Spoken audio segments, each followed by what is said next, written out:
Hello guys and gals, Buffalo here. Welcome back to the range. Today we're taking a look at my Smith and Wesson 351 PD. You know, this is a revolver that's been on my radar for a long time, and I finally picked this one up. I've actually had it for a couple of months now, and it's time that I get it out and give you guys a look at it. So let's get this video started.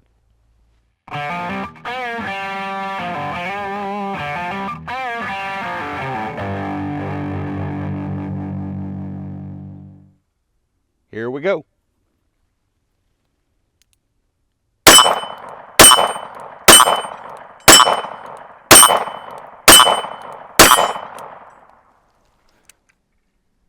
It's hard to beat tin cans for targets. They're cheap, they're fun, they bring back a lot of memories. You know, when I was a kid, I shot a lot of tin cans with my old Red Ryder BB gun.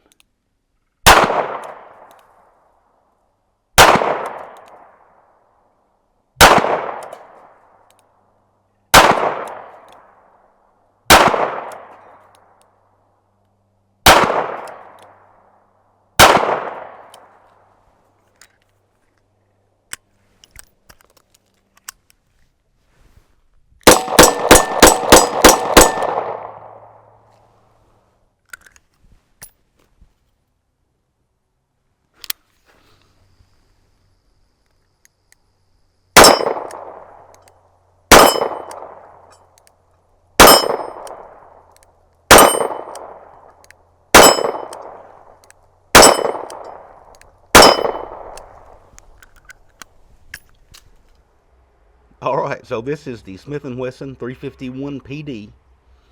It's a double action, single action revolver. You can fire it in double action simply by pulling the trigger, or you can cock the hammer and fire it in single action mode. It's chambered for 7 rounds of 22 Magnum. And that PD, of course, is going to indicate that this is a very, very lightweight revolver.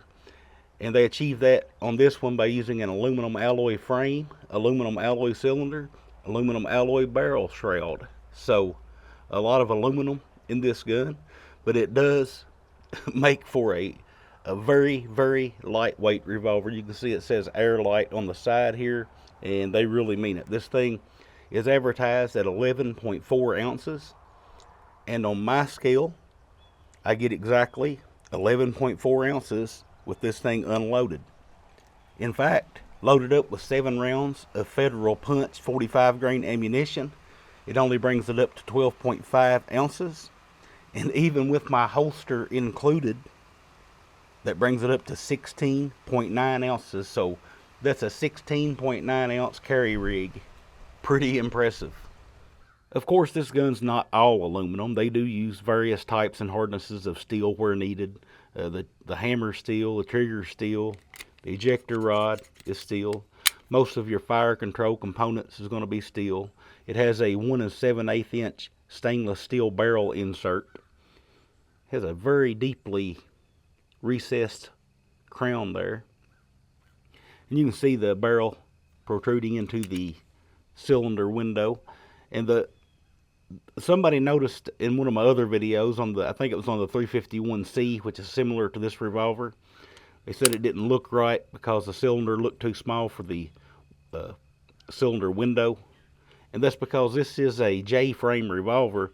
It's currently Smith and Wesson's smallest revolver frame that they're producing, but it's made to handle longer cartridges like the 357 Magnum. So the 22 Magnum cylinder doesn't fill that cylinder window up completely. It doesn't bother me any whatsoever, but I did have somebody point that out on another video, and they asked me why it was made like that. Taking a look at these sights, it comes with a orange high-vis front sight pinned in place there. Of course, the rear is an integral U-notch, and I love the way these sights come together. They just fit so good. Very rugged sights. You don't have to worry about bumping them out of alignment or anything like that.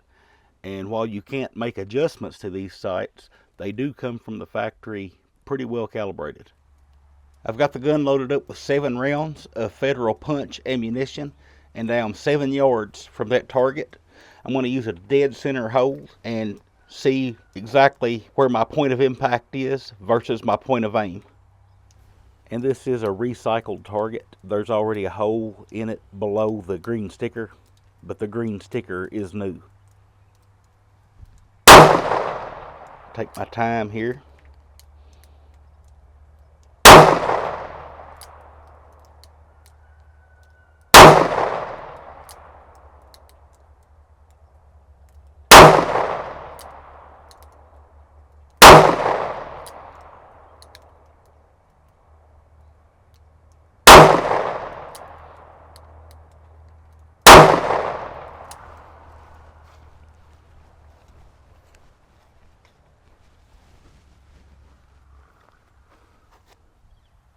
And that looks pretty good to me for my shooting. I'm sure some of you guys could probably tighten that up some, but all 7 shots are right there within about an inch, and they're well centered.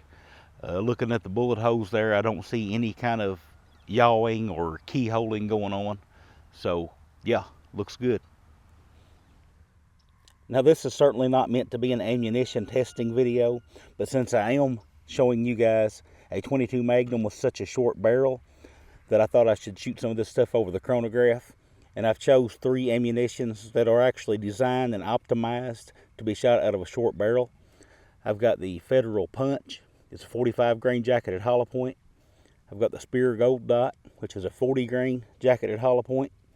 And I've got the Hornady Critical Defense, which is a 45 grain FTX bullet. And all 3 of these ammunitions are made and marketed for self-defense use. I started out with the Federal Punch. I got a 5-shot average velocity of 1,036 feet per second, which comes to 107 foot-pound of energy. With the Spear Gold Dot, I got a 5-shot average velocity of 1,090 feet per second, and that comes to 106 foot-pound of energy. With the Hornady Critical Defense, I got a 5-shot average velocity of 1,032 feet per second, and it also came to 106 foot-pound of energy. I should also note that I haven't had a single issue with extraction with any of this ammunition. When you're carrying a small caliber like a 22 Magnum, it's very important to use premium ammunition designed for the task at hand, and I would recommend any of these 3 ammunitions, with the Federal Punch being my favorite due to the testing that I've done here on this channel.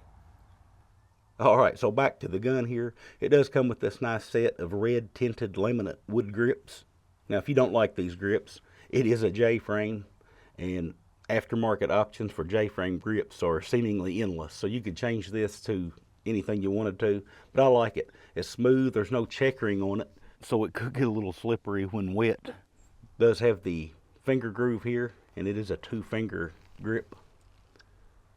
Very nice, easy to conceal, and just aesthetically looks good. It really clashes against that black anodized finish on the rest of the gun. Now we talked about how much aluminum they used in this gun to keep the weight down. Let's look at some of this fluting. Of course, you've got the traditional flutes in the cylinder, but this thing has lightning cuts all over it. One under the trigger guard here that runs the full length of the grip frame to the bottom. Starts back up on the back strap, and you do have a cross pin here to attach a lanyard if you needed to or wanted to. You got little flutes here on either side of the sight, the bottom of the barrel lug. They just removed any excess material that they didn't need to keep on the gun to keep that weight down, and they've done a really good job with that. It does have the keyhole on it that allows you to lock the gun. It comes with a little key in the box. You can lock the gun up when it's not in use. Nobody that I know uses that. I don't use it. I wish they didn't have them on them, but it's not going to keep me from enjoying a nice little revolver like this just because it has the keyhole on it.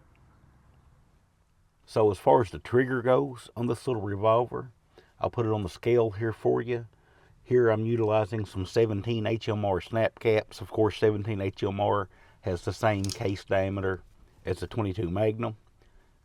But on the single action pull, I'm getting 5.3 pounds. And then I've got that double action trigger pull coming in at 15.1 pounds. So that's a pretty heavy trigger pull, but keep in mind it is a rimfire, and you'll see that a lot in these double action rimfire revolvers. They need more energy in the hammer to reliably set those rimfire cartridges off, and of course they achieve that by using stiffer springs and stuff in them. Now, a lot of people will try to circumvent that by going aftermarket and putting lighter weight springs and stuff in them, but they usually end up regretting it because they end up getting a lot of misfires. And as I've said in many of my other videos, the trigger pull weight is that's a measurement that I can show you guys here on video, but it's not the be-all end-all of a good trigger. This is actually a good trigger. It's predictable, it breaks clean. I would rather have a 15-pound trigger that's predictable and breaks clean than a herky-jerky 10-pound trigger. I can shoot the heavier one better. Now, you guys don't see me shoot my double action, single action revolvers in single action mode very often, but it is a handy feature to have. If you love revolvers, but you've got compromised hand strength and you can't generate the force required for that double action trigger pull, but you can thumb cock it and utilize that light trigger pull, that's a handy reason to have an exposed hammer to shoot it in single action. But for me personally, I like it because I'm an outdoors person. I like to hike, camp, all that kind of stuff. And it's nice to be able to use that single action mode to get that really light trigger pull and take fine aim on a rabbit or a squirrel or something like that I want to put in the pot later that night.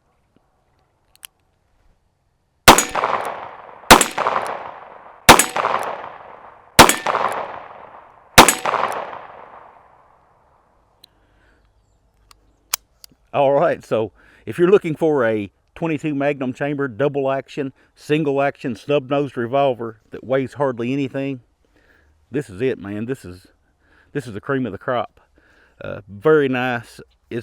I can't find a flaw with it. Cylinder gap checked out to about 3.5 thou. Mechanical timing is perfect.